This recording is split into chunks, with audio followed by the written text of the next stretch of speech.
दास के पास चलते हैं। आगे का समय पास्टर जी आपका है। जय मसीह की सबको। नया दिन,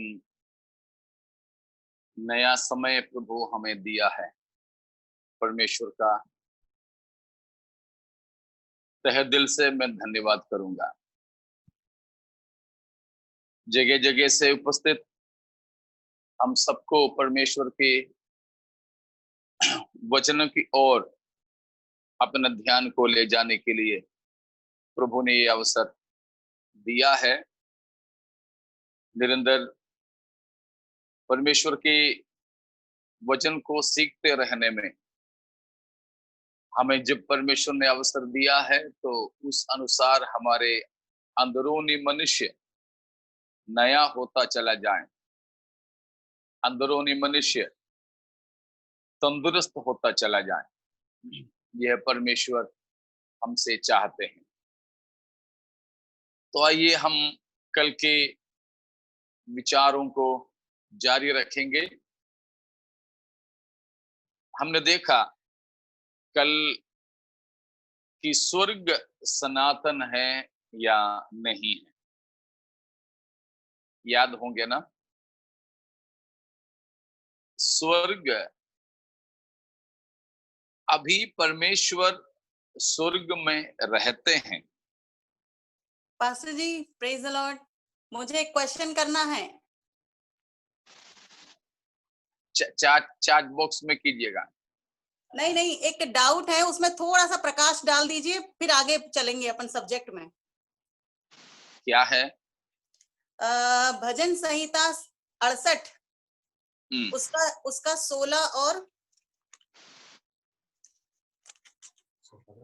33 हमारे विषय के सिलसिले में है, तो अभी मैं जवाब दूंगा। जी जी जी 68 का 16 और 33 इन दोनों के बारे में थोड़ा सा एक्सप्लेन कर दीजिए, समझ में नहीं आया।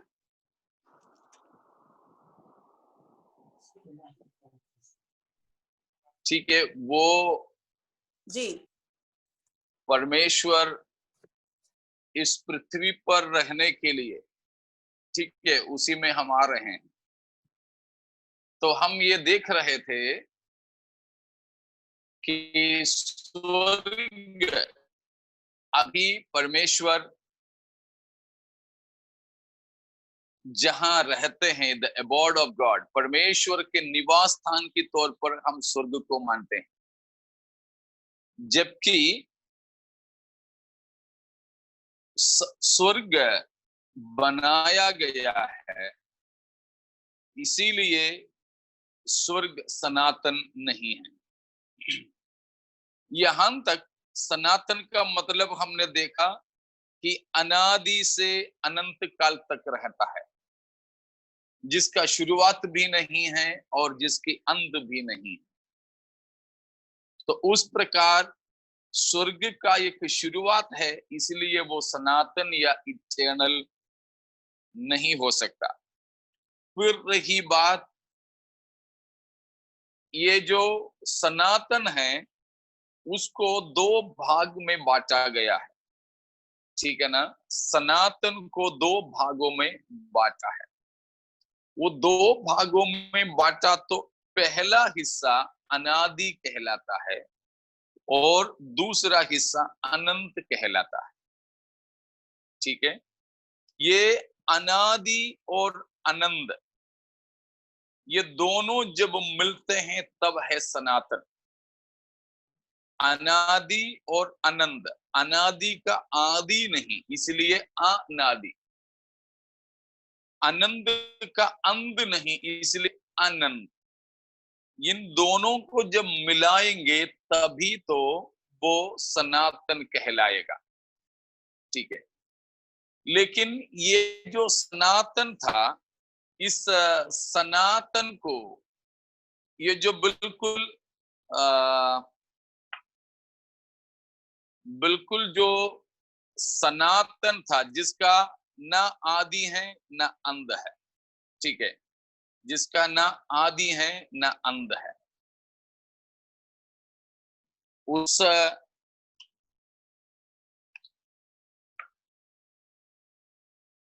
आदि भी नहीं, अंत भी नहीं, बिल्कुल लगातार में जा रही है। लेकिन इसको परमेश्वर ने दो टुकड़ा कर दिया, तो एक अनादि हो गया, एक अनंत हो गया, दो टुकड़ा कर दिया। तो किससे परमेश्वर ने इसको काटा है? ये जो सनातन को परमेश्वर ने दो टुकड़ा करने के लिए काटा, किस चीज से है? उसको काट करके उस चीज को बीच में लाया। उस चीज को जब बीच में लाया, तब अनादि तो अभी भी यूं ही पड़ा है, अनादि तो वही है, लेकिन वो अनादि का यहां आकर के एक अंत है। ठीक है, अब यहां से जो शुरू हुआ है उसका नाम है आदि। अर्थात इस यहां से जो शुरू हुआ है आदि बोलते हैं इसको। किसकी आदि है? किस चीज की आदि? समय का आदि। ठीक है, यह अनादि है, यह अनादि है, आदि है ही नहीं। लेकिन उसका एक अंत, जब परमेश्वर ने उसको दो टुकड़ा कर दिया तो उसका अंत है, उसका अंत यहां हुआ है इधर। ये जो अनादि का अंत, आदि का आरंभ, ये आदि किस चीज का आदि है? समय का आदि। ठीक है, तो समय को बीच में लाकर सनातन को परमेश्वर ने दो भाग कर दिया। सनातन काल, ठीक है, सनातन काल भी होता है और सनातन व्यक्ति परमेश्वर भी होता है। सनातन परमेश्वर का टुकड़ा नहीं हो सकता है। ठीक है, सनातन काल का ही टुकड़ा हो सकता है। तो सनातन समय को परमेश्वर ने, सनातन को परमेश्वर ने समय से दो भाग कर दिया। तो आदि से पहले का हिस्सा अनादि कहलाता है। ठीक है, और ये जो समय है इसकी आदि है, जिसके बारे में उत्पत्ति 1:1 बोलता है, आदि में परमेश्वर ने आकाश और पृथ्वी की सृष्टि की। आदि में, तो वो आदि किस चीज का आदि है? समय का आदि। ठीक है, सनातन का शुरुआत भी अंत भी नहीं, लेकिन समय का शुरुआत है, वो है आदि। अभी हम लोग यहाँ रह रहे हैं, समय में हैं, समय में हैं, इसलिए हमने बोला है 11 बजे, 1 घंटा, 10 मिनट, 15 मिनट, 24 घंटे, 7 दिन। अभी हम समय के अंदर रह रहे हैं, इसलिए हमारी जन्मदिन है। ठीक है, हम समय के अंदर बसे हैं, बंधे हैं। तो ये है समय। इस समय का आदि था तो इस समय का अंत भी है। ठीक है, ये समय का अंत भी है, उसको हम कहते हैं अनंत। ये अंत, अंतिम दिन, अंतिम समय, अंतिम घड़ी। ठीक है, ये अंतिम समय है। बाइबल में बताते हैं, हम लोग भी बोलते हैं इन अंतिम समयों में। ठीक है, तो आदि और अंत, आदि और अंत के बीच में जो है उसका नाम है काल या समय। ठीक है, उसका नाप हो सकता है, उसको मापा जा सकता है। उसको मापने के लिए और उसको पहचानने के लिए सूरज, चांद, सितारों को परमेश्वर ने रखा है। ठीक है, परमेश्वर ने सूरज, चांद, सितारों को क्यों बना करके रखा? उत्पत्ति 1 अध्याय में देखें तो हमें पता चलता है, मालूम है, फिर भी एक और बार हम देखेंगे। किस उत्पत्ति, प्रकार? हाँ, पहला अध्याय की 14 से लेकर के पढ़िएगा। फिर परमेश्वर ने कहा, दिन को रात से अलग करने के लिए आकाश के अंतर में ज्योतियां हो, और वे चिन्हों और नियत समयों और दिनों और वर्षों के कारण हो। हाँ, और वे ज्योतियां आकाश के अंतर में पृथ्वी पर प्रकाश देने वाली भी ठहरे, और वैसा ही हो गया। तब परमेश्वर ने दो बड़ी ज्योतियां बनाई, उनमें से बड़ी ज्योति को दिन पर प्रभुता करने के लिए, और छोटी ज्योति को रात पर प्रभुता करने के लिए बनाया, और तारागण को भी बनाया। ठीक है। तो यहाँ पर हमने देखा है परमेश्वर ने क्यों बनाया सूरज चांद सितारों को।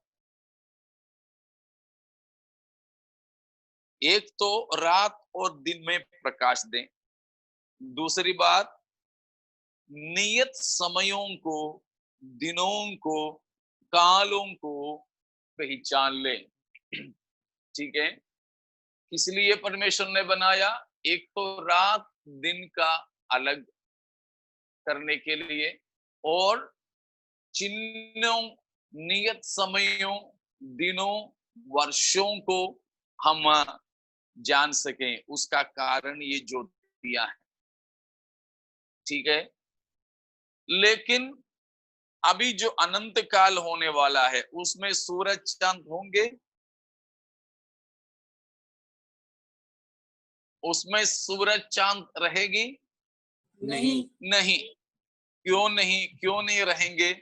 वहां पर समय नहीं, वहां घड़ी नहीं, वहां अनंत काल है, वहां समय की मापदंड की जरूरत नहीं है।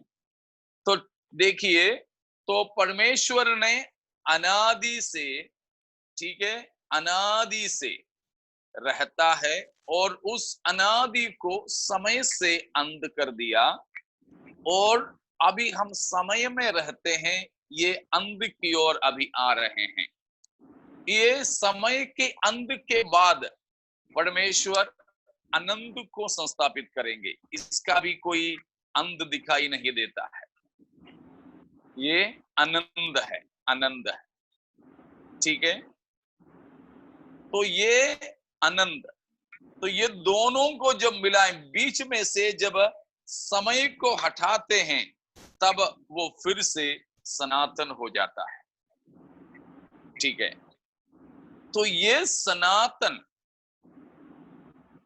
ये सनातन के समय में स्वर्ग नहीं था, लेकिन ये समय के आदि में ही परमेश्वर ने स्वर्ग को भी बनाया। इसीलिए समय के अंदर ही अंदर रहने के कारण स्वर्ग सनातन नहीं है, हमने देखा। तो सवाल आया है कि परमेश्वर फिर ये अनादि में सनातन के समय में कहाँ रहता था यदि स्वर्ग नहीं? तो हमने उसमें देखा कि परमेश्वर को उस प्रकार रहने के लिए भी एक जगह की जरूरत नहीं है। ठीक है, परमेश्वर को रहने के लिए एक जगह की जरूरत नहीं है। अगर ऐसा कोई जरूरतमंद है हमारे परमेश्वर, तो फिर वो परमेश्वर हो ही नहीं सकता, क्योंकि परमेश्वर को किसी वस्तु की प्रयोजन नहीं है। हमने कल भी देखा, पौलुस प्रेरित यूनानी दार्शनिकों को सुनाते सुनाते में वो बात बताया था। ठीक है, तो परमेश्वर को रहने के लिए कोई जगह की जरूरत नहीं है, लेकिन फिर स्वर्ग परमेश्वर ने क्यों बनाया? स्वर्ग परमेश्वर ने अपने लिए क्यों चुना? केवल इसीलिए कि सृष्टि से सृजनहारा अलग रहना चाह रहा था सृष्टि के साथ। ठीक है ना, सृष्टि के साथ परमेश्वर सृजनहारा नहीं रह पाता। कैसे? सृष्टि नाशवान, वो सृष्टि मरणहार, सृष्टि पापमय अवस्था में। लेकिन आपको मालूम है, अदन की वाटिका में तो परमेश्वर मनुष्य के साथ में रहा करता था। मनुष्य पाप में गिर जाने के बाद, मनुष्य परमेश्वर से अलग होने के बाद, मनुष्य शैतान को अपनाने के बाद, परमेश्वर इस पापमय दुनिया से अपने आप को अलग दिखाने के लिए उस प्रकार एक स्वर्ग जो हम कहते हैं उसको चुना। वहां पर परमेश्वर ने अपने आप को सीमित रखा। बाकी परमेश्वर उस प्रकार एक जगह पर सीमित नहीं है, वैसे परमेश्वर सीमित किया नहीं जा सकता है। ठीक है। उसी प्रकार अभी सुशीला ने जैसे पूछी कि उसका क्या मतलब है। परमेश्वर ने इस विश्व से अपने आप को अलग रखा, वो स्वर्ग हम कहते हैं।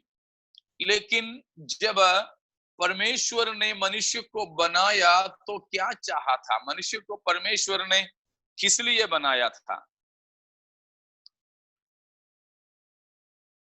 अपने साथ मनुष्य को परमेश्वर बनाने के मकसद क्या था?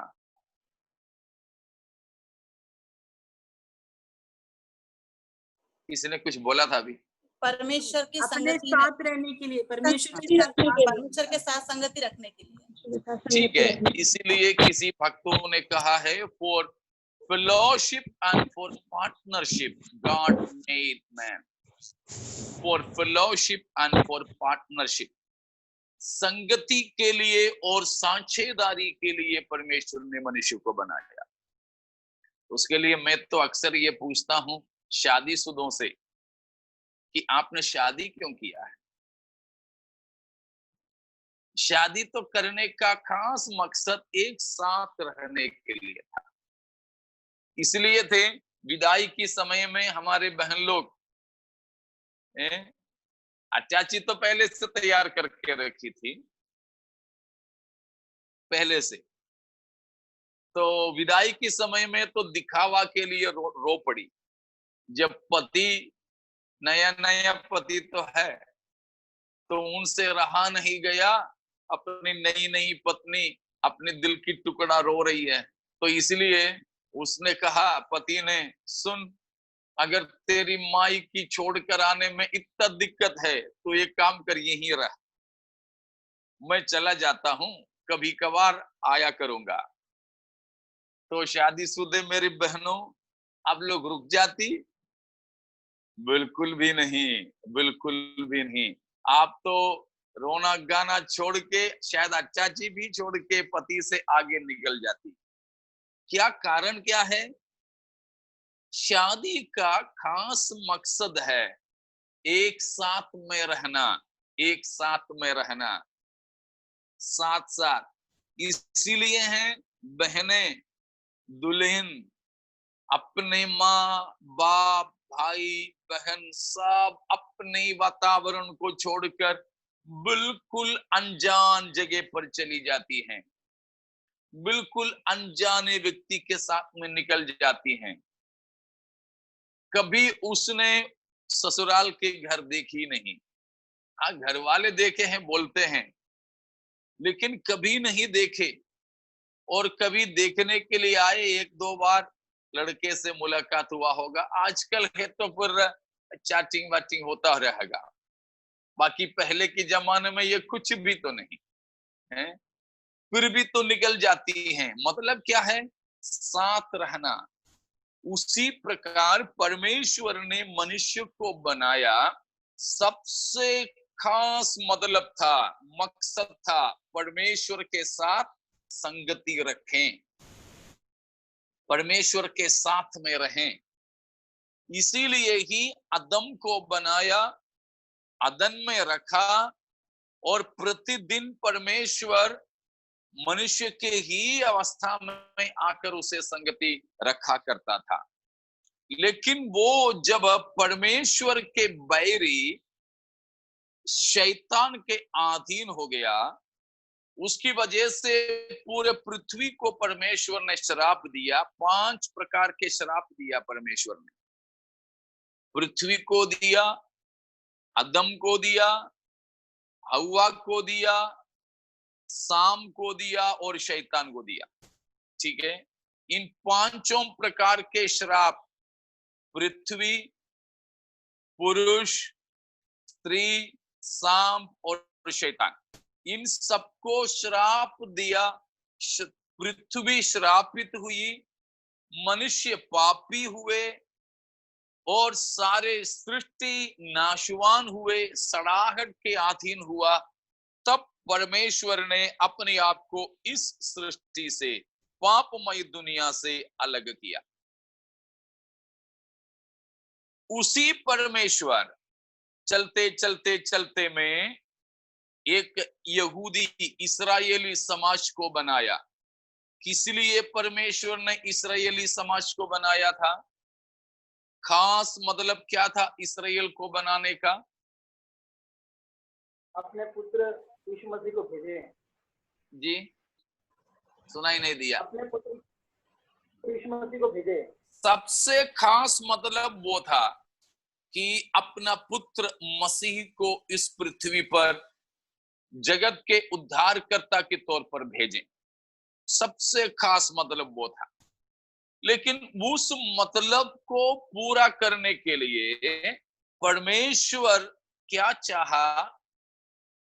आदम को बनाते समय जो चाहा वो ही इस्राएल को चुनते समय भी चाहा। क्या चीज? परमेश्वर उनके बीच में रहें।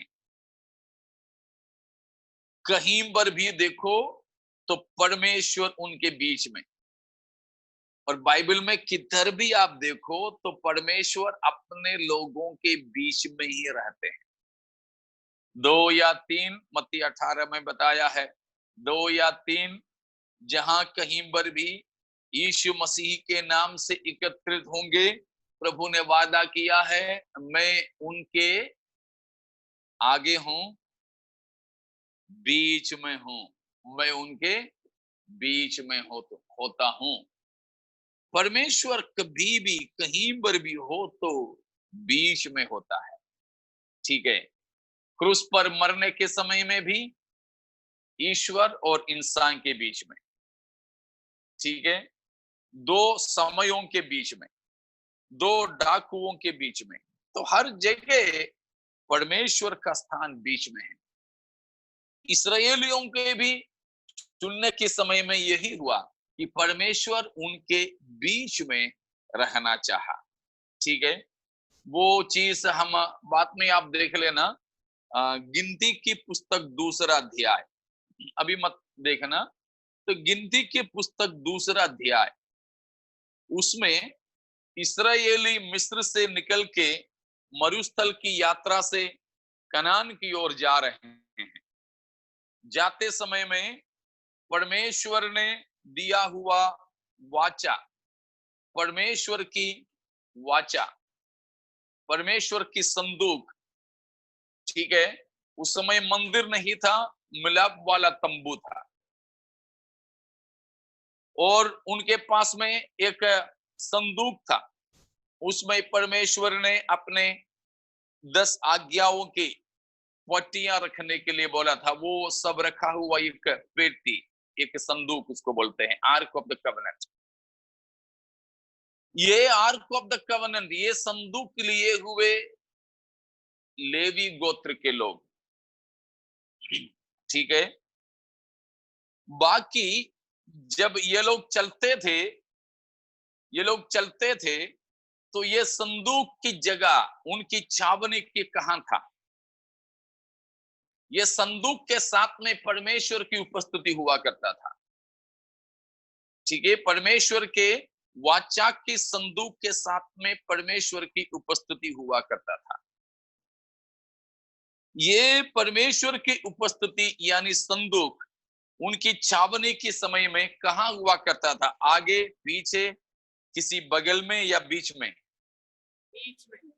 बीच में हुआ करता था। इस्राएल के 12 गोत्रों में से 3 गोत्र आगे, 3 गोत्र पीछे, 3 गोत्र दाएं बाएं, तो चारों ओर 12 गोत्र, बीच में परमेश्वर के संदूक। देखिए, ये है परमेश्वर का अपने लोगों के साथ रहने की स्थिति। बिल्कुल आप मेरे साथ आ रहे हो? सनातन परमेश्वर जिसको रहने के लिए कोई जगह की जरूरत नहीं है, लेकिन मनुष्य के साथ में रहता था।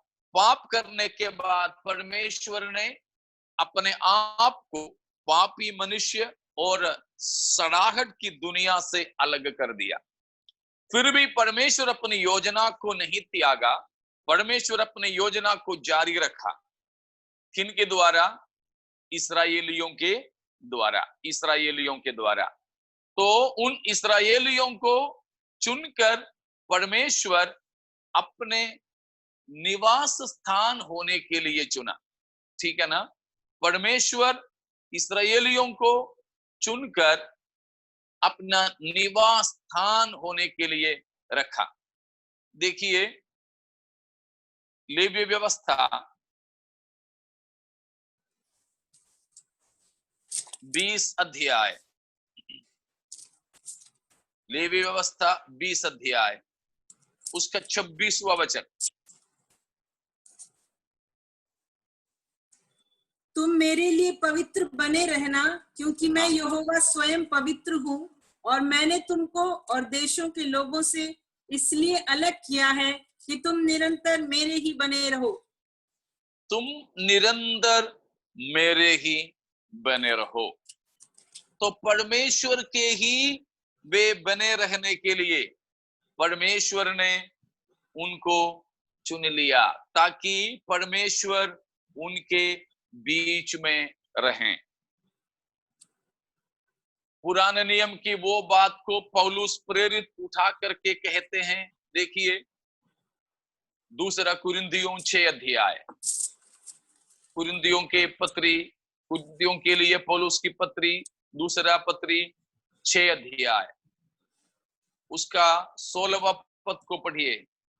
और मूर्तियों के साथ परमेश्वर के मंदिर का क्या संबंध? क्योंकि हम तो जीवित परमेश्वर के मंदिर हैं। जैसा परमेश्वर ने कहा है, मैं उनमें बसूंगा और उनमें चला फिरा करूंगा, और मैं उनका परमेश्वर होऊंगा और वे मेरे लोग होंगे। या अगला, आगे भी। इसलिए प्रभु कहता है, उनके बीच में से निकलो और अलग रहो, और अशुद्ध वस्तु को मत छुओ, तो मैं तुम्हें ग्रहण करूंगा, और मैं तुम्हारा पिता हूंगा, और तुम मेरे बेटे और बेटियां होगे। यह सर्वशक्तिमान प्रभु परमेश्वर का वचन है। तो इस्राएलियों से परमेश्वर ने कहा कि मैं तुम्हारे बीच में, मैं उनके बीच में, मतलब इस्राएलियों के बीच में रहूंगा। यहेजकेल में चलिए 37 अध्याय, यहेजकेल 37 अध्याय, एजेकियल 37:27। मेरे निवास का तंबू उनके ऊपर तना रहेगा, और मैं उनका परमेश्वर होऊंगा, और वे मेरी प्रजा होंगे।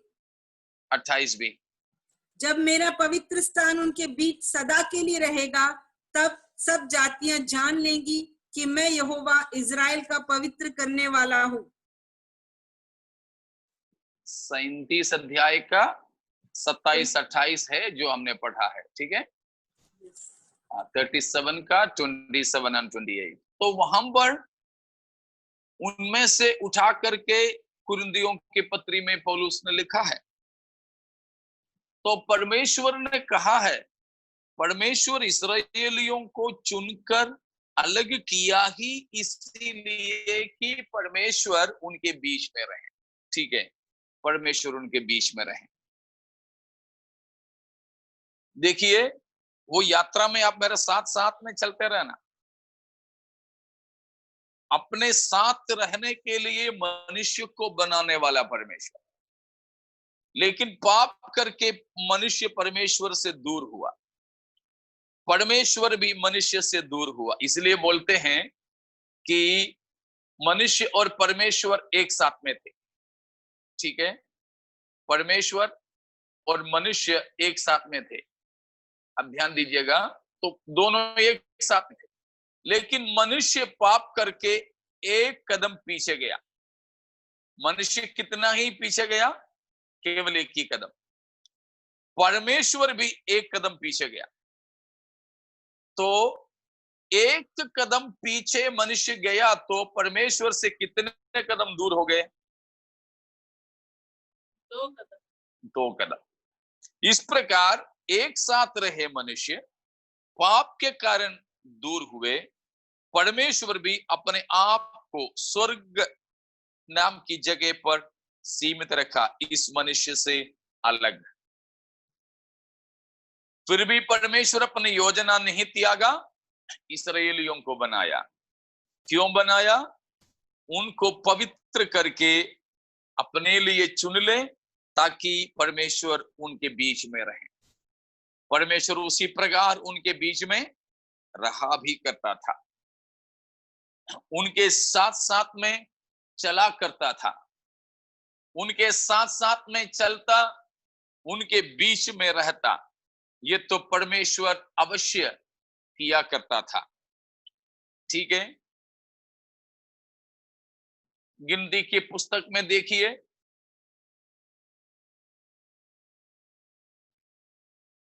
गिनती की पुस्तक 23 अध्याय 21वां पद, नंबर्स 23 वर्स 21।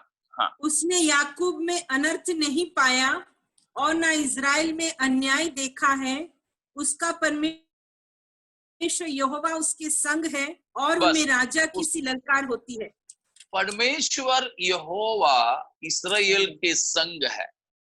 हमें मालूम है बालाम श्राप देने के लिए कोशिश किया, चारों ओर से देखा, लेकिन परमेश्वर तो इस्राएलियों के संग रह रहा था, इसलिए वो श्राप नहीं दे पाया। तो हर जगह पर हम यही देखते हैं, परमेश्वर उनके बीच में रहता था, रहना चाहता था। जब 40 साल वे मरुस्थल से होकर गुजरे, तब परमेश्वर की तंबू, तब परमेश्वर की छावनी, परमेश्वर के संदूक उनके बीच में था। ठीक है, तो तब वे मरुस्थल की उनकी यात्रा के दौरान परमेश्वर ने उनकी छावनी के बीच में अपने उपस्थिति को दिया करता था। इसलिए उसका नाम है मिलाप वाला तंबू। कौन सा मिलाप वाला?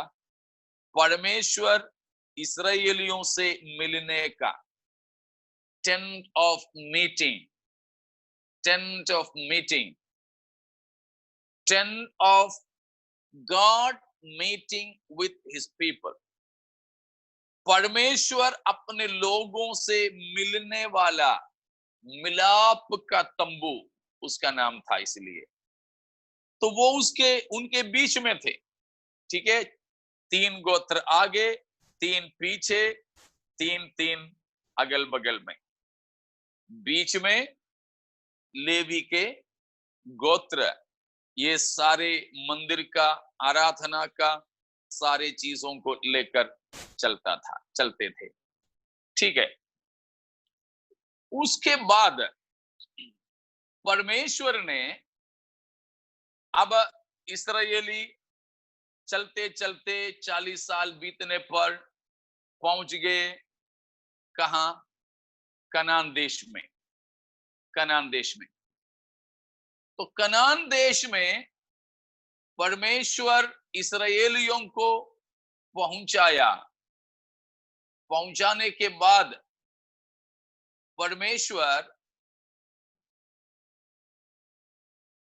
उनके बीच में रहने के लिए चाहा, उनके बीच में रहने के लिए चाहा। तो परमेश्वर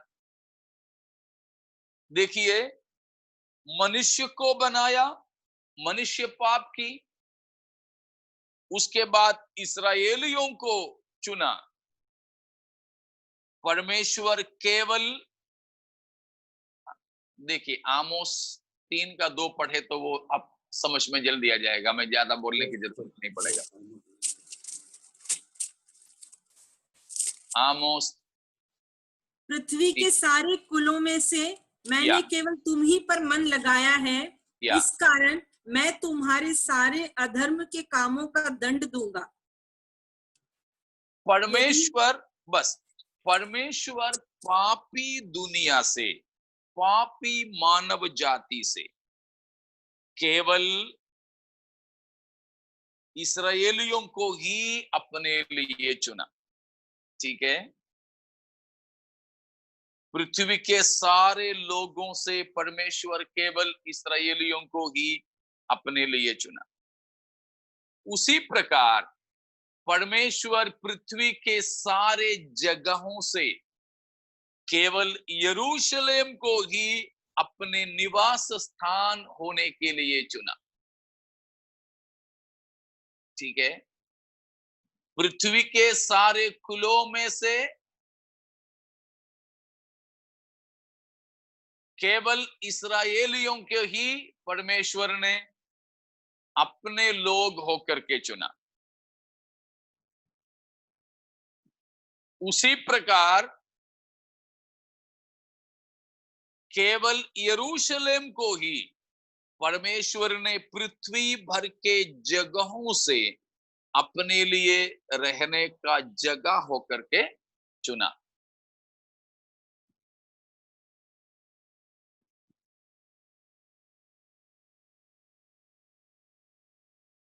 वो बात है जो हमने देखा है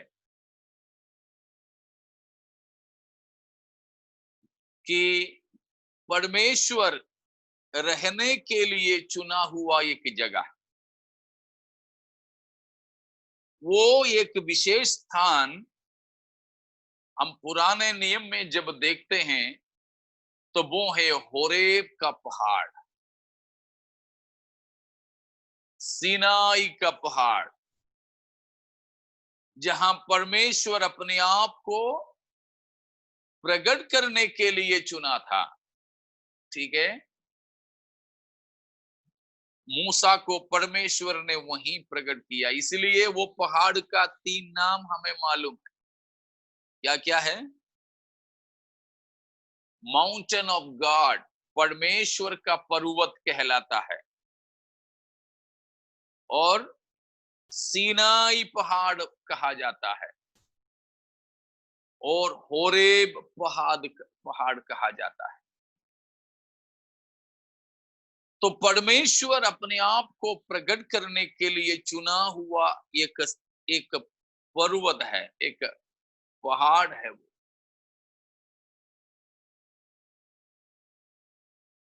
उसी के चलते एक काव्य भाषा में पूछा गया सवाल है भजन 68 में, जो बताया कि परमेश्वर चुनने के लिए चुना हुआ पहाड़ पर अन्य पहाड़ें क्यों, उन पदों को पढ़िएगा। परंतु हे शिखर वाले पहाड़ों, तुम क्यों उस पर्वत को घूरते हो जिसे परमेश्वर ने अपने वास के लिए चाहा है, और जहां यहोवा सदा वास किए रहेगा।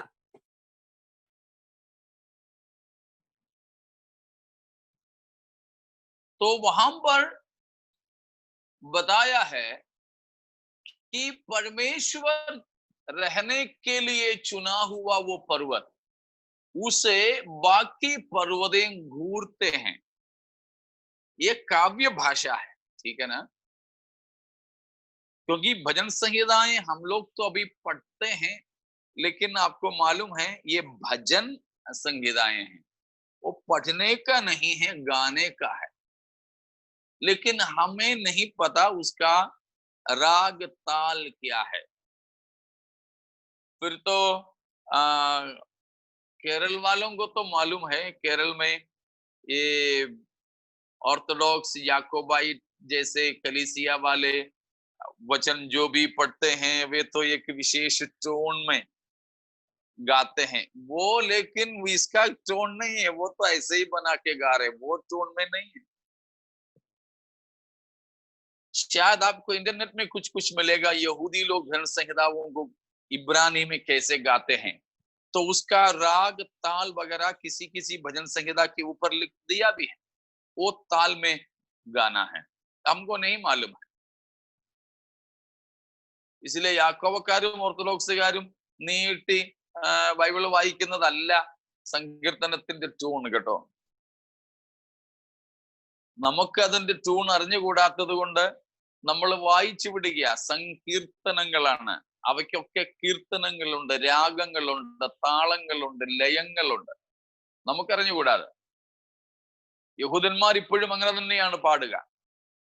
सो ये काव्य भाषा है, उसमें बताया है अन्य पहाड़ों से या पहाड़ियों से पूछ रहे हैं तुम मुझे क्यों घूरते हो पहाड़ों, परमेश्वर ने मुझे चुन लिया तो तुम क्यों नाराज हो रहे हो, तुमको क्यों जलन है।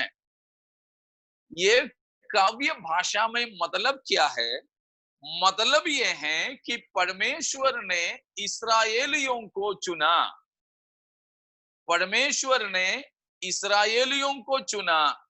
जैसे अभी हमने आमोस में या लेवी व्यवस्था में सब पढ़े थे वैसे, तो परमेश्वर के विशेष चुनिंदे लोग हैं वे, इसीलिए चारों ओर के अन्य जाति के लोग क्या करते थे? उनसे जलते थे। वही मतलब यहां पर बताया है। तो परमेश्वर इस्राएलियों को चुना, यरूशलेम को चुना, ठीक है। इसीलिए परमेश्वर ने यरूशलेम को मंदिर बनाने दिया। आपने सुने होंगे यरूशलेम का मंदिर उसी जगह पर है जहां पर आपको मालूम है यरूशलेम मंदिर पहाड़ों पर स्थित है, पहाड़ों पर स्थित है, ऊंचे पर स्थित है, ठीक है। तो इसीलिए है किसी किसी भजन में आप पढ़ते हैं उसका शीर्षक में कि चढ़ाई के गीत करके, शायद ना,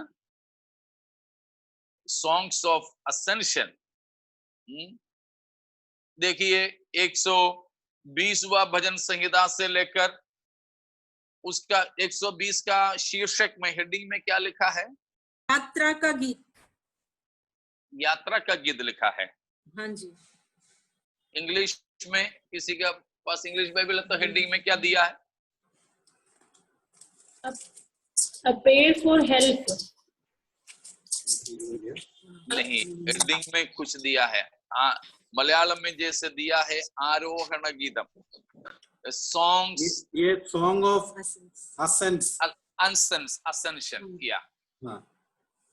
भजन संहिता देखिए 121 का पहला तो हम सबको मालूम है, क्या है? मैं अपनी आंखें पर्वतों की ओर उठाऊंगा। क्यों पर्वतों की ओर उठाना है? वही यरूशलेम मंदिर का है वहां का मतलब। यरूशलेम मंदिर क्या है? यरूशलेम मंदिर देखिए 125वां भजन संहिता 1 से 1 और 2। जो यहोवा पर भरोसा रखते हैं वे सियोन पर्वत के समान हैं, जो टलता नहीं वरन सदा बना रहता है। जिस प्रकार यरूशलेम के चारों ओर पहाड़ है, उसी प्रकार यहोवा अपनी प्रजा के चारों ओर अब से लेकर सर्वदा तक बना रहेगा। इन हर जगह पर क्या देखते हैं? यरूशलेम मंदिर ऊंचे स्थान पर है, पहाड़ पर स्थित है। क्या है उसका मतलब? वो पहाड़ पर यरूशलेम मंदिर जब स्थित है तो परमेश्वर वहां रह रहे हैं, ठीक है, परमेश्वर वहां रहते हैं। असंशन, चढ़ने का, चढ़ाई का गीत। यरूशलेम मंदिर में साल में 3 बार सब यहूदी पुरुष पर्व मनाने के लिए जाते थे। तो यरूशलेम मंदिर में जाना तो पहाड़ चढ़ते जाना था, चढ़ते जाना था। हम तो चर्च में कैसे जाते हैं? हम तो चर्च में व्हाट्सएप, फेसबुक, यूट्यूब सब देखते देखते हुए जाते हैं, न्यूज देखते हुए जाते हैं, क्रिकेट का समय है तो स्कोर देखते हुए और खेल देखते हुए जाते हैं। अगर कोई विशेष ओवर चल रहा है तो चर्च में पहुंच भी जाए तो भी गेट पे खड़े खड़े यही देखते रहते हैं। अगर वो भी नहीं हो पाते, लोग देखते हैं, पास्टर देखते हैं, तो उसी को लेके टॉयलेट में, बाथरूम में चले जाते हैं। हम लोग तो कैसे प्रभु के मंदिर में, परमेश्वर के आराधना भवन में जाते हैं, दुनिया भर के बातें करते हुए,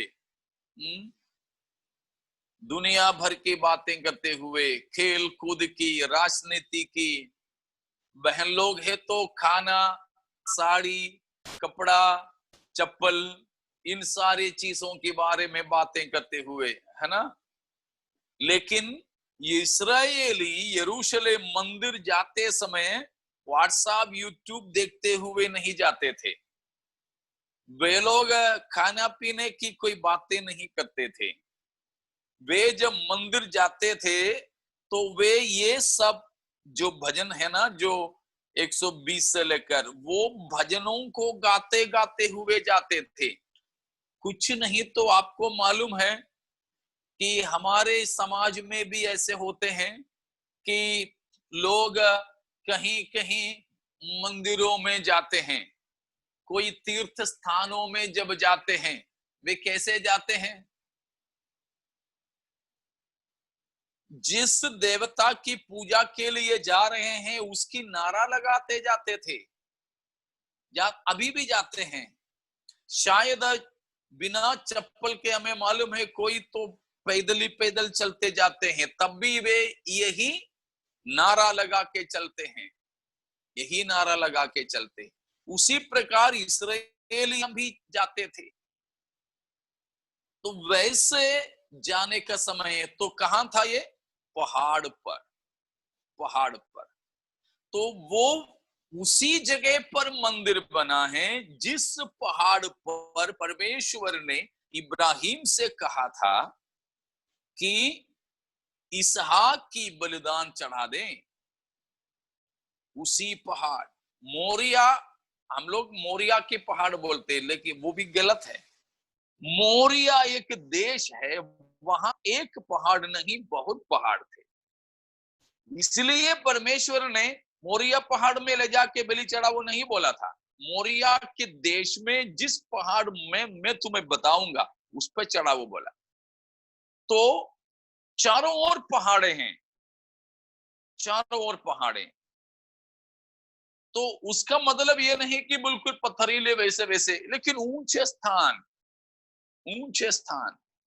ऐसा नहीं कि हिमालय जैसे कोई पहाड़ है, नहीं, जिस पे नहीं चढ़ सकते, लोग आराम से चढ़ सकते हैं। ऐसे स्थान, ऐसे स्थान। और उसके बाद जब बाद में आप देख लेना कि दूसरा शमूएल 24 अध्याय में दाऊद के समय में परमेश्वर ने इस्राएलियों को मारे थे। एक मरी फैलाया था। वो मरी खत्म होने के समय में उसने एक जगह पर बलि चढ़ाया, ठीक उसी जगह पर जहां पहले इब्राहिम ने इसहाक को बलि चढ़ाया, उसी जगह पे दाऊद ने भी बलि चढ़ाया।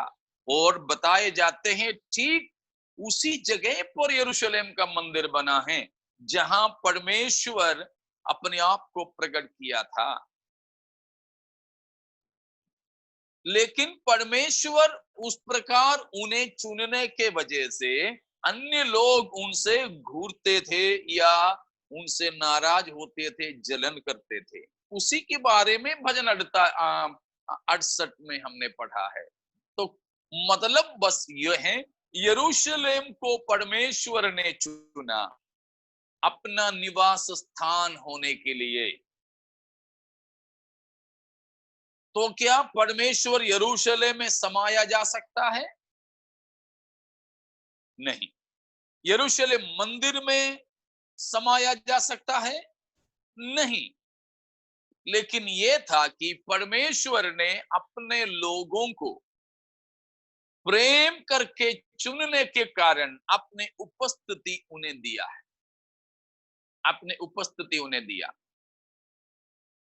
तो समझ में आ रहा है ना? मतलब आपको सनातन परमेश्वर अपने किसी सृष्टि में समाया नहीं जा सकता है, जिसको रहने के लिए कोई जगह की जरूरत नहीं। हाथों की बनाए गए मंदिरों में बिल्कुल भी वो नहीं रहता, ठीक है। लेकिन मनुष्य के साथ रहने के लिए चाहा, उसी के लिए मनुष्य को बनाया था। लेकिन पाप के कारण परमेश्वर और मनुष्य अलग हो गए। तो परमेश्वर अपने आप को पापी मनुष्य और दुनिया से अलग रखा, वो जगह हम स्वर्ग कहते हैं। लेकिन समय जैसे बीतता गया, परमेश्वर अपने सनातन योजना को त्यागा नहीं। परमेश्वर अपने सनातन मनसा के अनुसार इस्राएलियों को चुना। इस्राएलियों में रहना चाहा परमेश्वर, जो मानव समुदाय से चाहा वह इस्राएल समुदाय से करने लगा। उसकी चलते परमेश्वर यरूशलेम को चुना, यरूशलेम में मंदिर बना। पूरा मंदिर में भी परमेश्वर अपने आप को नहीं दिया, लेकिन अति पवित्र स्थान में परमेश्वर अपने आप को सीमित रखा। उसी के बारे में सब प्रार्थना और परमेश्वर का जवाब पहला राजा 8वां अध्याय में आपको मिलेंगे। वो पूरा आप लोग बाद में पढ़ कर देख लेना, उसके बारे में है। शायद कल हमने पढ़े थे, सुलेमान परमेश्वर से प्रार्थना के दौरान कहता है कि आप इस, सुलेमान ने तो मंदिर बनाया था, उस मंदिर की समर्पण डेडिकेशन के समय में उसने किया हुआ प्रार्थना है। बाइबल के सबसे लंबे प्रार्थनाओं में से एक प्रार्थना सुलेमान ने किया हुआ वो प्रार्थना है, सबसे लंबे प्रार्थनाओं में बाइबल। तो उसने कहा कि मेरे इस मंदिर में आप अपनी उपस्थिति दे दें। लेकिन उसने कहा आप पृथ्वी पे रहोगे क्या? आप ऐसा परमेश्वर है जो पृथ्वी पे नहीं वास करता है, फिर क्या मेरी मंदिर में एक छोटा सा। इसलिए उसने कहा कि स्वर्ग और स्वर्गों के स्वर्ग में भी आप समाया नहीं जाता, तो फिर इसमें क्या? फिर भी आप हम पर अनुग्रह करके यहाँ अपनी उपस्थिति दे देना। उसकी प्रार्थना के उत्तर में परमेश्वर ने बोला ठीक है, मैंने तूने जैसे कहा वैसे मैं करूंगा, मैं यहाँ अपनी उपस्थिति दूंगा। इसलिए था यहूदी कहीं पर भी दुनिया के कोने में रहें तो प्रार्थना के समय में यरूशलेम की ओर अपने खिड़की को खोलते थे। जैसे अभी मुस्लिम लोग मक्का की तरफ में, मक्का मदीना की तरफ में मुंह करके ही वे जो उनकी प्रार्थना करते हैं, नमाज पढ़ते हैं। वैसे ही दानियल के बारे में हम पढ़ते हैं, वो दिन में 3 बार जैसे रोज करता था, वैसे यरूशलेम की ओर अपनी खिड़की को खोलकर। इसीलिए था क्योंकि वे ये मानते थे कि परमेश्वर कहाँ रहते हैं? यरूशलेम में, इस्राएल में, यरूशलेम में रहते हैं। याद हमेशा रखें, परमेश्वर पृथ्वी के सारे जाति जाति के लोगों में केवल इस्राएलियों को ही अपनाए थे। पृथ्वी के सारी जगहों में, ठीक है, सारे जगहों में केवल यरूशलेम ही को परमेश्वर ने अपने लिए निवास स्थान होकर के चुना। इसलिए है और कहीं पर भी मंदिर बनाना मना है उनको, इसलिए ही और किसी भी जगह पर बेली वेदी बनाना पाप है। इसलिए है जब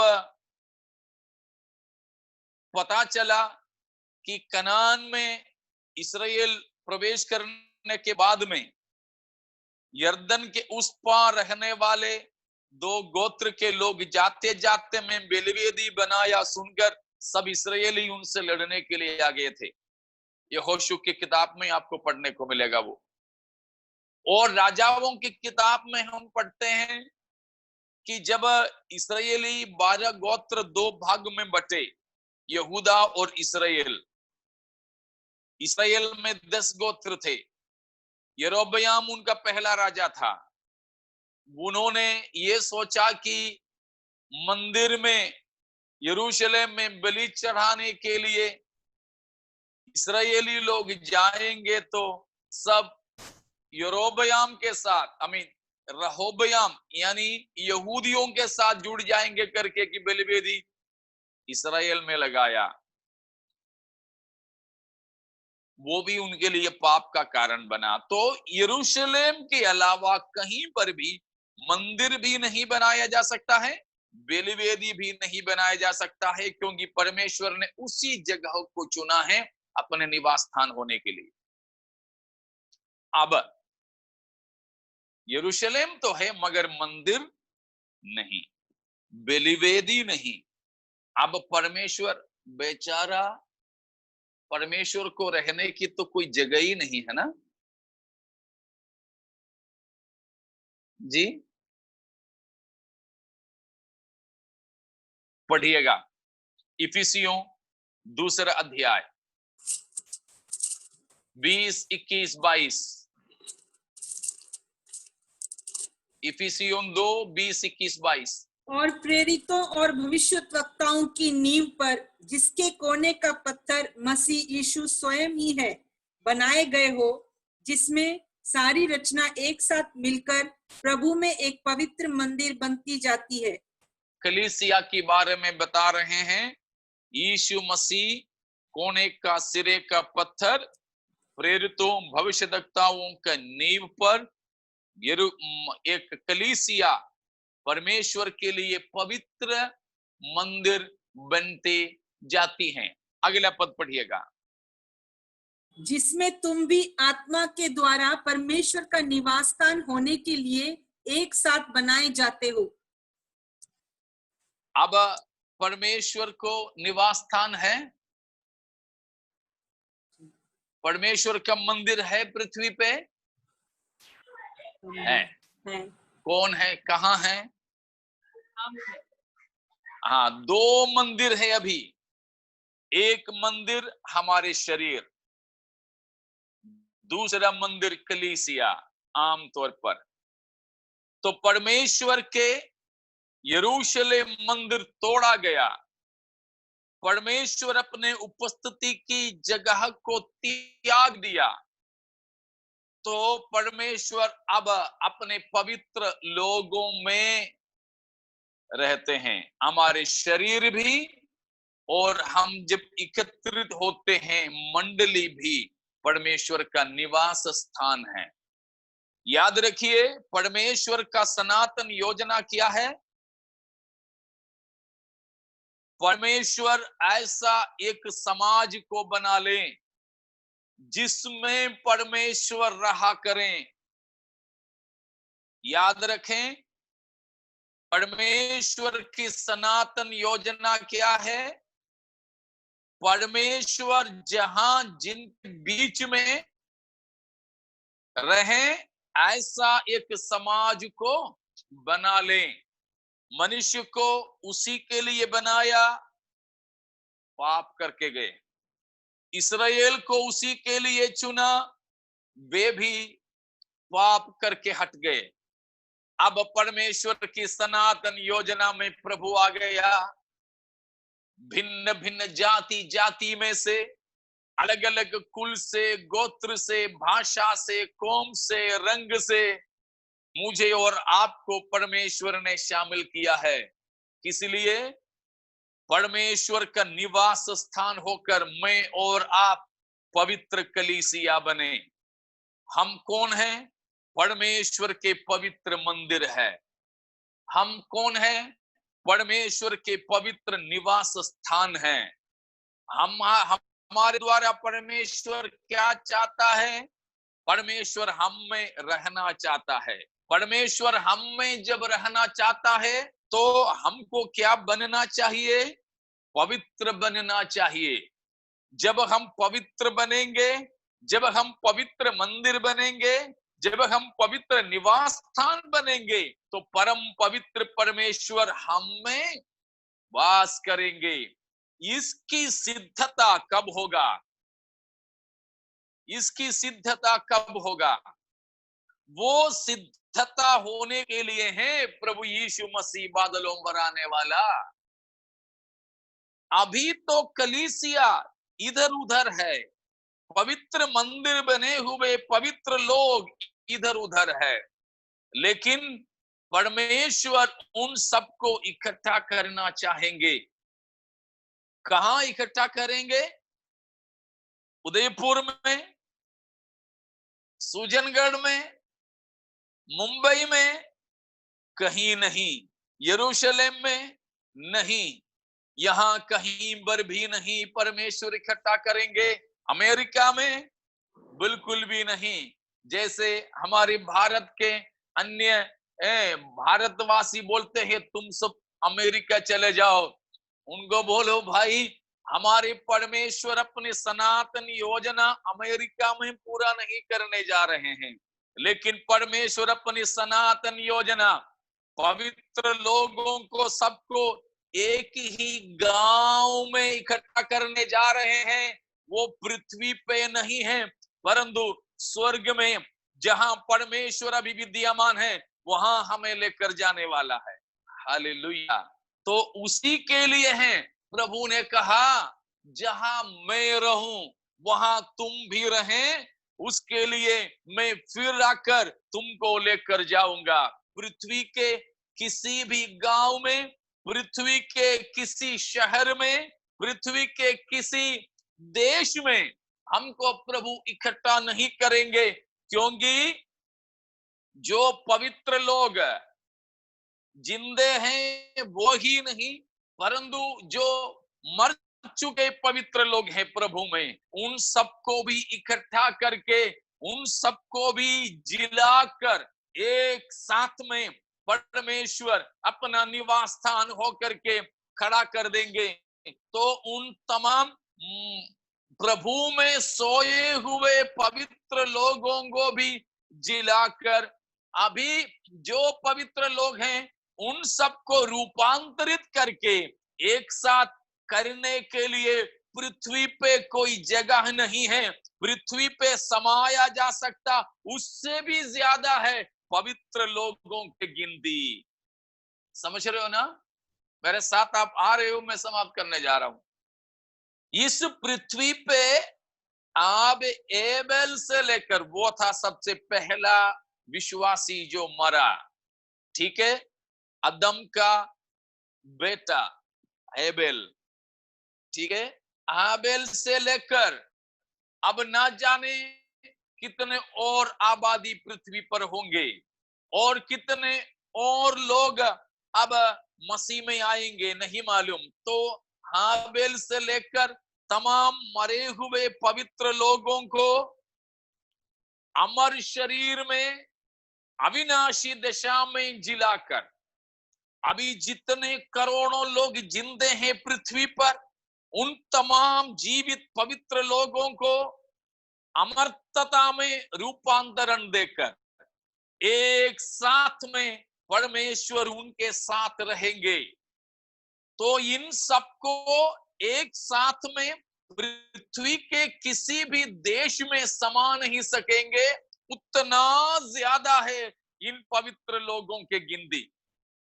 मेरे प्यारों, आपकी जगह पर, आपकी कलीसिया में आप 2, 4, 10, 15, 25 को देखते हैं तो आप उन 25 लोगों में एक नहीं हैं, परंतु अनगिनत लोगों के एक बड़ी झुंड प्रभु के पवित्र लोगों में शामिल है।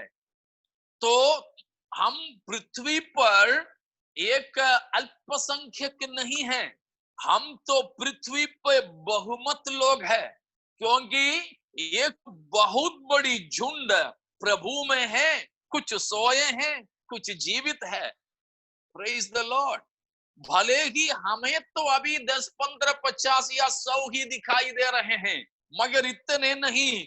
हमने कभी नहीं देखे हुए कितने सारे, कितने सैकड़ों, हजारों, अरबों लोग प्रभु में ऑलरेडी सो चुके और कुछ लोग भी जिंदे।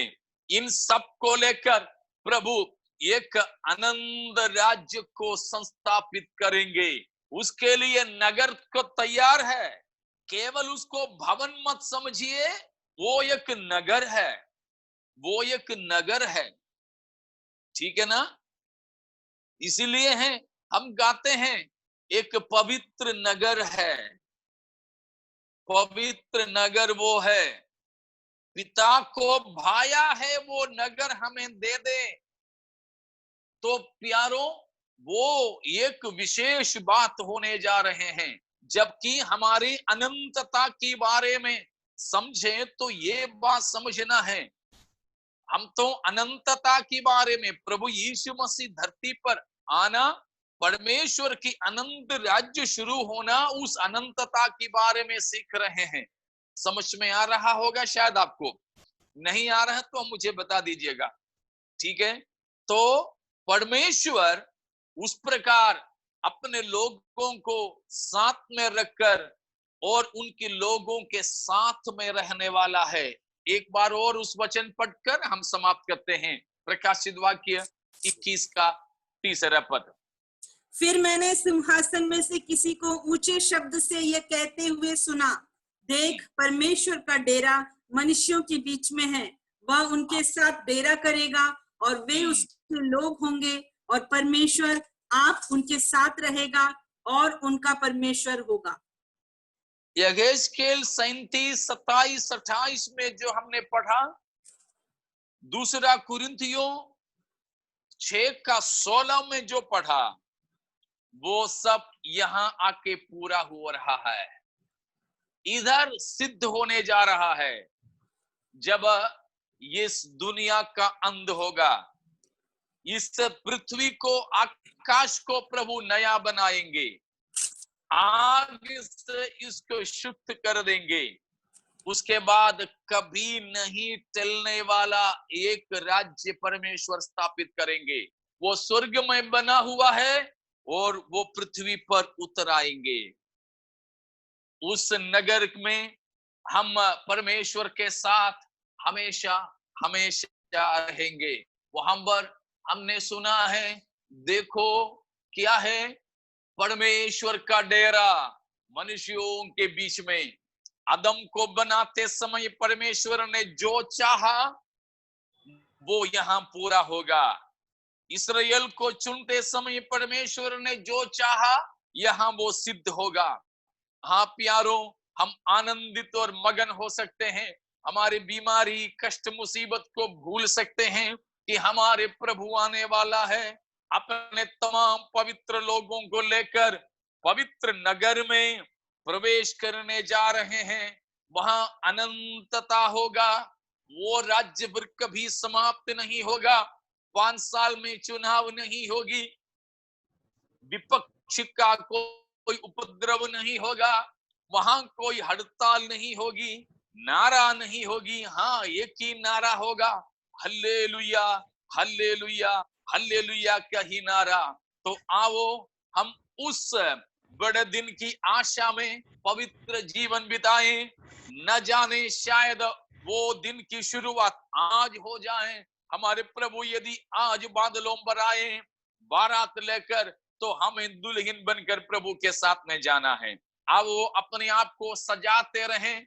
कैसे सजाएं? प्रभु का प्रेम कनक और मोती, और उसी से हम अपने आप को सजाएं। हम मसीह के दुल्हन हैं। हम मसीह के दुल्हन है, तो हमें संसार के काजल ये वो नहीं, परंतु हमको चाहिए परमेश्वर के स्वभाव पवित्रताई के द्वारा अपने आप को हम सजा के रखें। आइए हम पवित्रताई में खुद को सजाएं, ताकि मसीह रूपी दूल्हे के साथ हम अनंत काल तक रह सकें। उस आशा में अपनी जिंदगी बिताएं, दुखों को भूल जाएं, दुश्मनों के चुनौतियों की सामना प्रभु की प्रेम के द्वारा करते हुए जयवंत जीवन बिताएं। इन वचनों के द्वारा परमेश्वर हमें आशीष देवे।